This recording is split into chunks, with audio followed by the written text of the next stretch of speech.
warahmatullahi wabarakatuh. Alhamdulillah nahmaduhu wa nasta'inuhu wa nastaghfiruh wa na'udzu billahi min syururi anfusina wa min sayyiati a'malina. May yahdihillahu fala mudilla lahu wa may yudlilhu fala hadiyalah. Asyhadu an la ilaha illallah wahdahu la syarikalah wa asyhadu anna Muhammadan abduhu wa rasuluh. Allahumma shalli wa sallim wa barik ala hadzal nabiyil karim wa ala alihi wa ashabihi ajmain, amma ba'du. Puji syukur kita panjatkan kehadirat Allah Subhanahu wa taala atas kesempatan, atas nikmat yang diberikan kepada kita semua, sehingga alhamdulillah hari ini saya akan melaksanakan ujian komprehensif. Mudah-mudahan Allah Subhanahu wa taala meringankan dan memberikan kemudahan bagi saya untuk bisa menjawab pertanyaan-pertanyaan dari dosen penguji. Salawat dan taslim kita kirimkan kepada baginda Rasulullah SAW, kepada para sahabat, kepada keluarga beliau, kepada para atba'ut tabi'in, dan kepada umatnya yang senantiasa istiqomah konsisten di dalam menjalankan sunnah-sunnah baginda Rasulullah SAW. Perkenalkan, nama saya Sainuddin. Saya mengajar di SDN Negeri Mala, Kecamatan Tabukan Utara, Kabupaten Kepulauan Sangihe. Saya juga salah satu mahasiswa PPG Daljab LPTK IAIN Sultan Amai Gorontalo tahun 2024. Hari ini saya akan melaksanakan ujian komprehensif. Mudah-mudahan Allah senantiasa memudahkan langkah saya, meringankan lisan saya untuk bisa menjawab segala pertanyaan-pertanyaan yang diberikan oleh dosen penguji. Untuk itu, mari kita menyaksikan. Assalamualaikum warahmatullahi wabarakatuh. Assalamualaikum warahmatullahi wabarakatuh. Waalaikumsalam warahmatullahi wabarakatuh.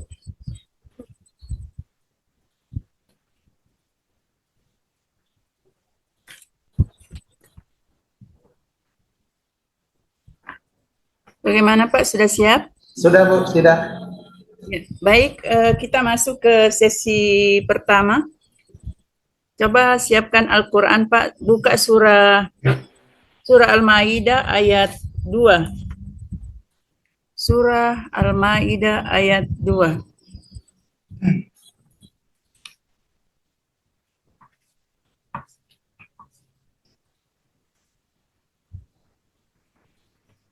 Maidah ayat 2 Bu, ya. Ya. Silakan dibacakan Pak. A'udzu billahi minasy syaithanir rajim. Bismillahirrahmanirrahim. Ya ayyuhalladzina amanu la tuhillu sya'airallahi wala syahrul haram ولا الشهر الحرام ولا الهدي ولا القلائد ولا آمين البيت الحرام ولا آمين البيت الحرام يبتغون فضلا من ربهم ورضوانا وإذا حللتم فاصطادوا ولا يجرمنكم شنآن قوم أن صدوكم عن المسجد الحرام أن تعتدوا وتعاونوا على البر والتقوى ولا تعاونوا على الإثم والعدوان واتقوا الله إن الله شديد العقاب.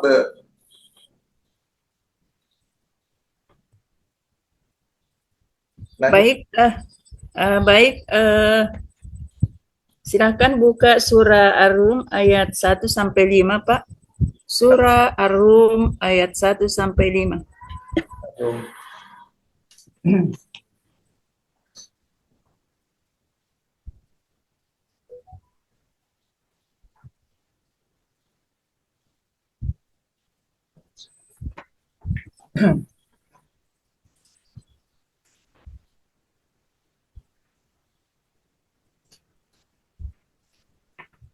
Surah Ar-Rum ayat 1 sampai 5. Bismillahirrahmanirrahim. Alif Lam Mim. Gulibatir Rum fi adnal ardi wa hum min ba'di ghalabihim sayaglibun fi bid'i sinin. Lillahil amru min qabl wa min ba'd wa yawma idhin yafrahul mu'minun binasrillah yansuru man yasha wa huwal azizur rahim. Baik, silakan buka surah Al-Imran ayat 1 sampai 5. Surah Al-Imran ayat 1 sampai 5.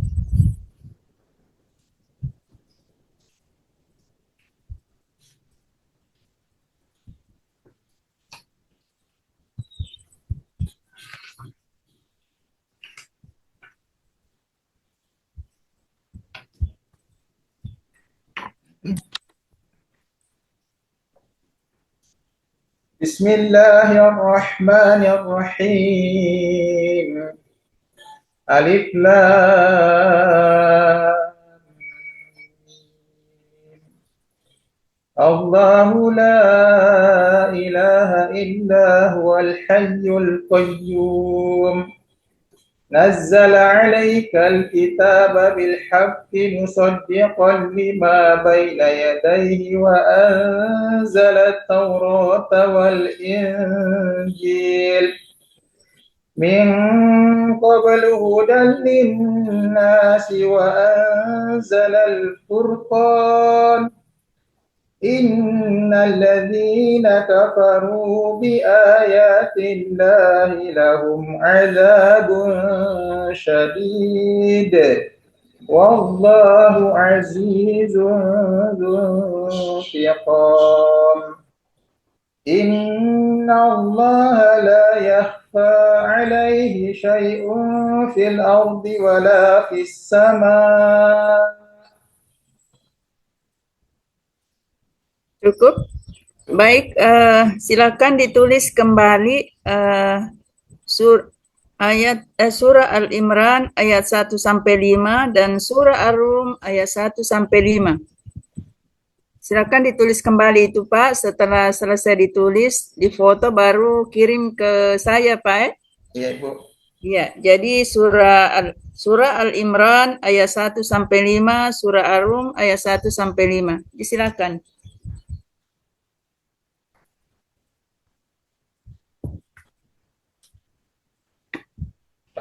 Pakai pulpen atau spidol, Bu?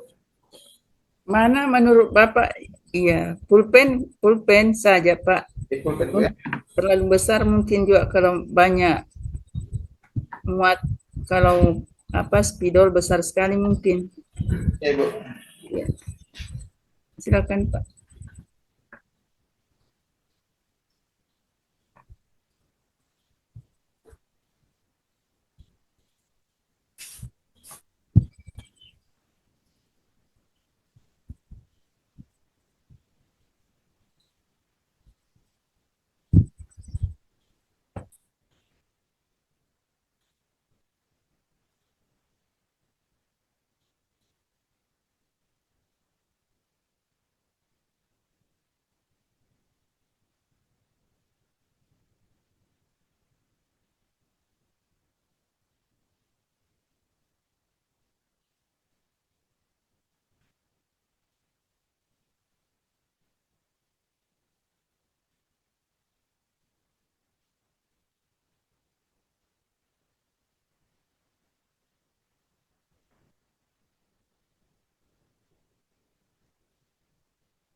نزل عليك الكتاب.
Kirim di buku apa ya? Ya, Kirim di buku WA kan? iya, dikirim.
Sudah Bu. Ya, baik, terima kasih. Kita masuk ke sesi kedua. Masuk ke sesi kedua, bisa didengar suara saya? Bisa Bu, bisa. Ya, baik, pertanyaan pertama. Apa teori belajar yang melandasi penyusunan rancangan pengembangan perangkat pembelajaran sesuai dengan prinsip-prinsip Merdeka Belajar? Silakan. Ada 4 teori, Ya. yaitu yang pertama teori konstruktivitas. Teori ini adalah teori yang mengacu pada pengalaman siswa. Siswa itu diberikan guru memberikan kesempatan kepada siswa untuk meningkatkan pengetahuan melalui pengalaman-pengalamannya. Seperti halnya misalnya siswa diberikan tugas seperti pembelajaran project basic learning, problem basic learning. Kemudian ada namanya teori behavioristik.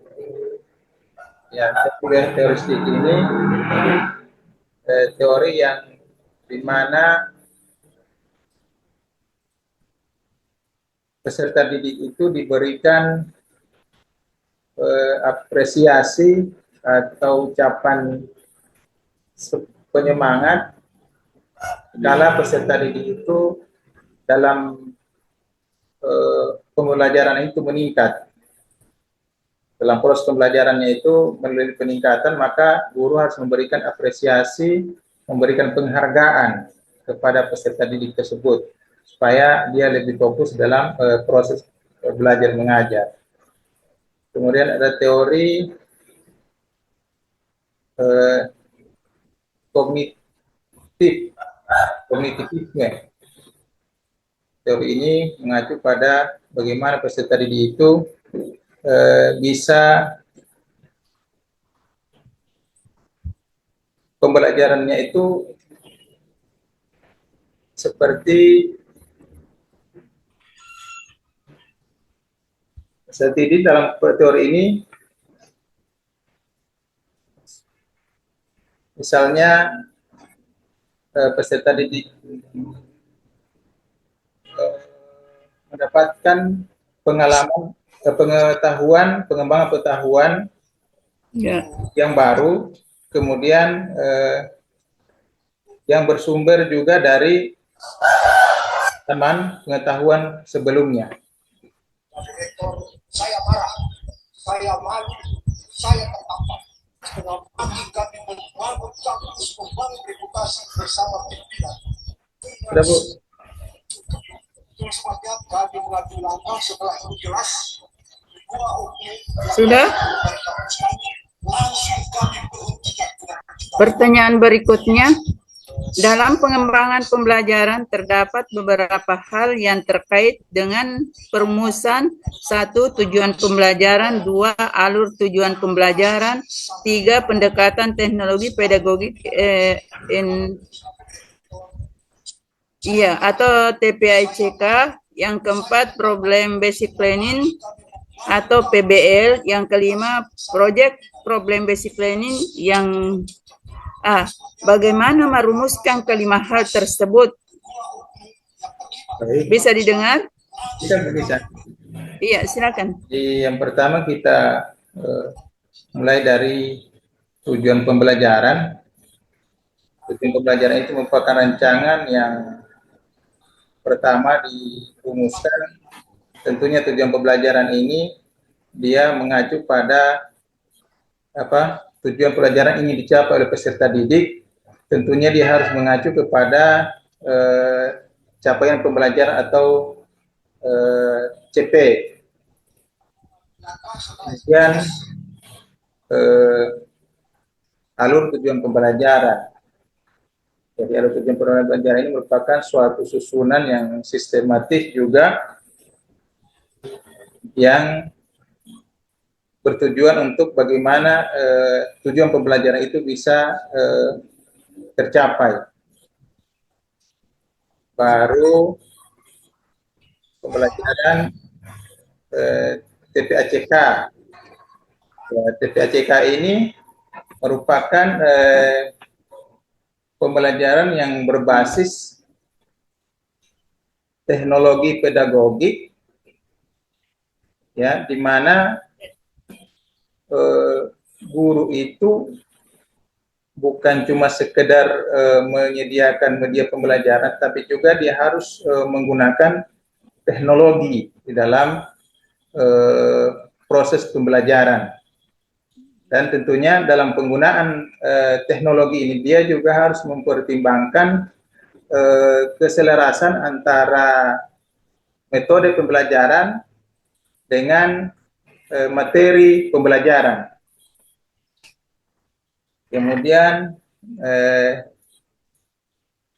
pembelajaran yang berbasis PBL ini mengacu pada bagaimana siswa itu diberikan permasalahan, kemudian mereka itu mendiskusikan permasalahan itu dan mencari solusi. Jadi dia lebih fokus ke permasalahan yang diberikan oleh guru. Kemudian kalau PJBL itu dia bersifat project, ya, project yang diberikan, kemudian mereka mengerjakan project itu secara berkelompok, kemudian dipresentasikan.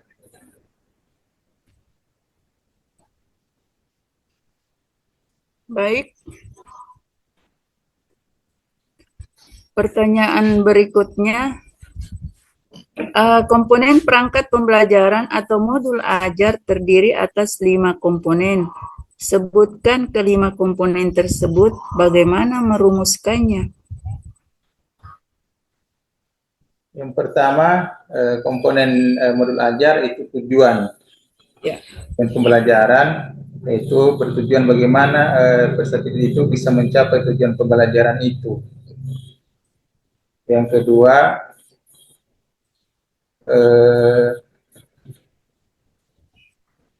media ajar. Media ajar itu berupa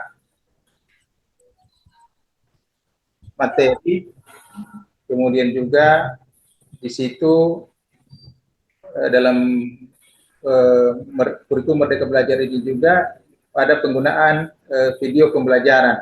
Ya, selain materi disajikan, juga ditampilkan video-video pembelajaran dengan tujuan supaya peserta didik itu bersemangat dalam menerima pembelajaran. Yang ketiga, metode pembelajaran. Ya, metode pembelajaran ini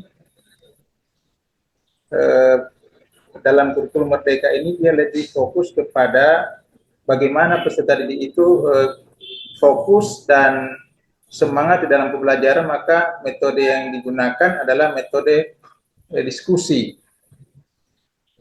kelompok, kemudian ada diberikan pertanyaan-pertanyaan yang kemudian bisa membangkitkan semangat peserta didik. Kemudian ada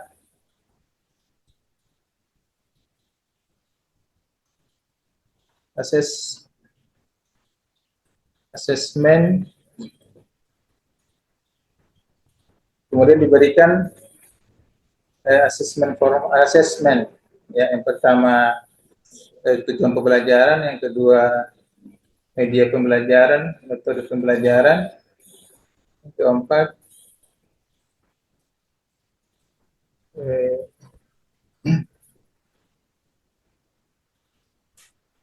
jadi ada 5 tadi Pak, atau 4? 5, ada 5 Pak.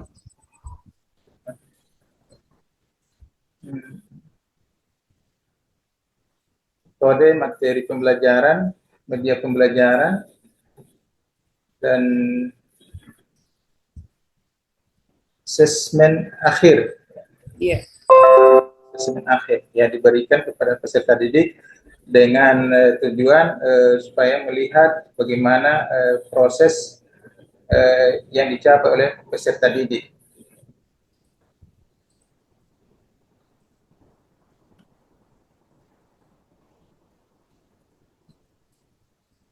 Pertanyaan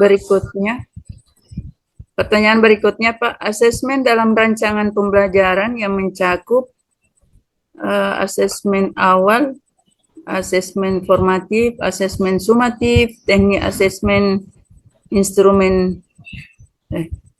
teknik asesmen 5, instrumen asesmen yang berorientasi HOTS dan prinsip-prinsip Merdeka Belajar. Bagaimana melakukan kelima hal tersebut?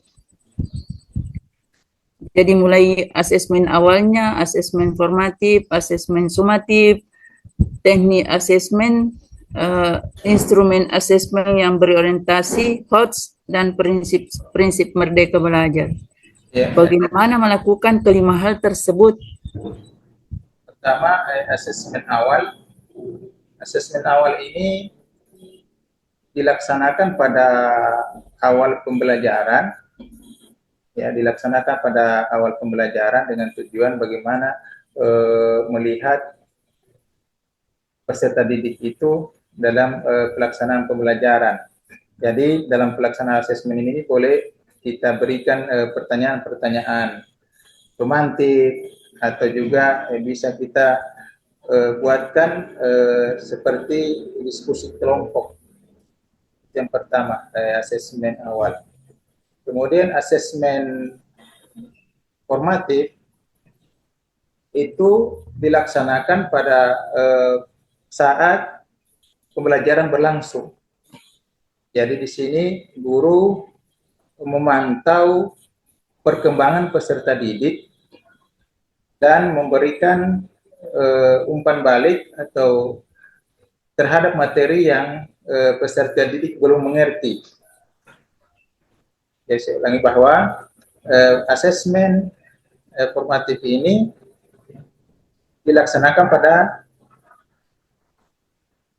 pertengahan atau pada saat pembelajaran sedang berlangsung. Jadi guru memantau perkembangan peserta didik dalam proses pembelajaran, kemudian kalau misalnya ada hal-hal yang belum dimengerti, maka guru memberikan penjelasan tentang materi yang belum dipahami oleh peserta didik. Kemudian sumatif. Asesmen sumatif ini dilaksanakan di akhir dengan tujuan untuk melihat sampai mana capaian peserta didik ke dalam proses pembelajaran. Kemudian asesmen apalagi yang terakhir? Asesmen, teknik asesmen dulu. Asesmen sumatif sudah, teknik asesmen bagaimana Pak? Teknik asesmen itu misalnya teknik asesmen bisa secara tertulis, ya, secara tertulis misalnya soalnya pilihan ganda, esai dan kuisis. Kemudian asesmen lisan, lisan itu bisa diskusi, pemaparan diskusi. Baru asesmen tertulis, asesmen lisan.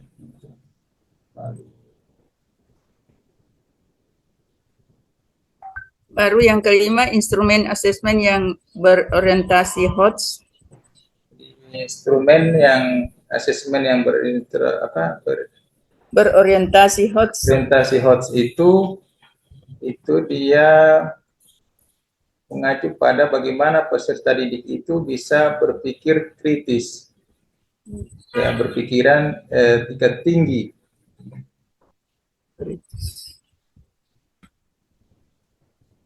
Cukup? Ya Ibu. Coba cek berapa jam. Oh, enggak bisa dilihat nih. Kalau Ibu tidak bisa dilihat rekamannya di situ Pak, sudah berapa menit? Di mana dicek Bu? Ya. Cara ceknya di mana? Itu saya bilang, karena Ibu ini HP tidak apa. Tadi kan kita masuk, karena ini sudah mau sedikit lagi 4:30 ya. Ya, jam 4. Pertanyaan terakhir. Pertanyaan terakhir, bagaimana inovasi dalam menggunakan model, pendekatan, dan metode pembelajaran sesuai dengan prinsip Merdeka Belajar? Jadi inovasi yang digunakan dalam metode pembelajaran Merdeka Belajar ini adalah menggunakan dalam pembelajaran itu menggunakan media teknologi, ya. Jadi strategi itu disajikan bukan cuma sekedar materi dipaparkan, tapi juga disajikan materi yang berbasis teknologi.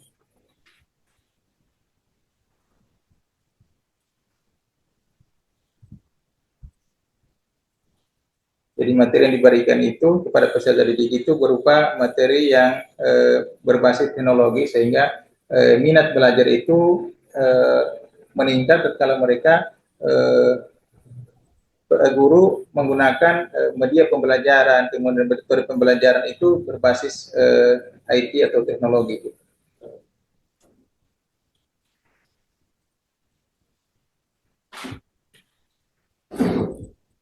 Baik, mungkin cukup ya Pak.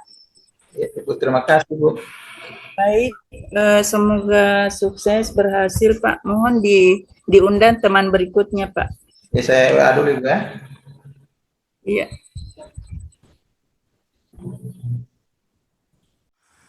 Puji syukur kita panjang kepada Allah Subhanahu wa taala, di mana pelaksanaan ujian komprehensif pada hari ini telah selesai dilaksanakan. Untuk itu saya mengucapkan terima kasih kepada Ibu Haja Dr. Munira MPD selaku dosen penguji. Alhamdulillah beliau telah memberikan motivasi yang banyak kepada saya, memberikan pertanyaan-pertanyaan yang luar biasa. Mudah-mudahan dengan jawaban-jawaban yang saya berikan tadi bisa bermakna dan bisa menjadikan saya sukses ke depannya. Sekali lagi, ucapan terima kasih yang banyak kepada Ibu Dr. Haja Munira MPD selaku dosen penguji. Mudah-mudahan kita semua senantiasa dalam naungan lindungan Allah Subhanahu wa taala. Assalamualaikum warahmatullahi wabarakatuh.